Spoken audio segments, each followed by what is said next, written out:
भारत गॅसने जो मला रिकामा सिलेंडर दिला त्याबद्दल मी व्हिडिओ बनवला. तर त्या व्हिडिओवर अनेक लोकांनी मला शिव्या घातल्या की तू बिंडोक आहेस का, तुझं लक्ष नव्हतं का, तू बघून चेक करून सिलेंडर घ्यायचा होता. मान्य आहे की चूक माझीच आहे की मी चेक करून लक्ष देऊन सिलेंडर घ्यायला पाहिजे होता. पण मला डॉक्टरांनी ज्या प्रकारे ॲडवाईस केलं आहे की कुठलीच जड वस्तू उचलायची नाही किंवा उचलून बघायची सुद्धा नाही, आणि सिलेंडरसारखी जड वस्तू तर मुळीच नाही. त्यामुळे ते पण एक कारण आहे की मी सिलेंडर उचलून बघितला नाही.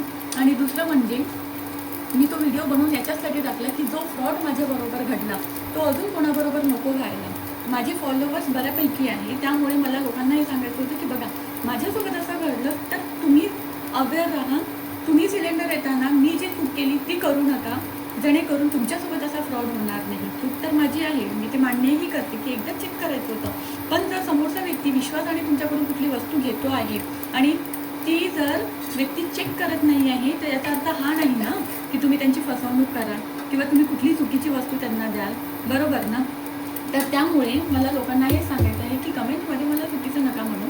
जर मी चेक नाही केलं तर त्याच्यामागे काही कारण होते, मेडिकल रिझन्स होते, त्यामुळे मी उचलून बघितलं नाही. पण हां, अर्थात चूक माझी पण आहे, पण सर्वात मोठी चूक भारत गॅसची आहे. आता हे मला नाही माहिती की हा जो फ्रॉड केला तो नेमका भारत गॅसने केला की जे डिलिव्हरी पर्सन असतात त्यांनी केला. कारण अर्थातच कुठलाही ब्रँड स्वतःचं नाव खराब करण्यासाठी असले कृत्य करणार नाही, आणि भारत गॅससारखा मोठा ब्रँड तर मुळीच नाही.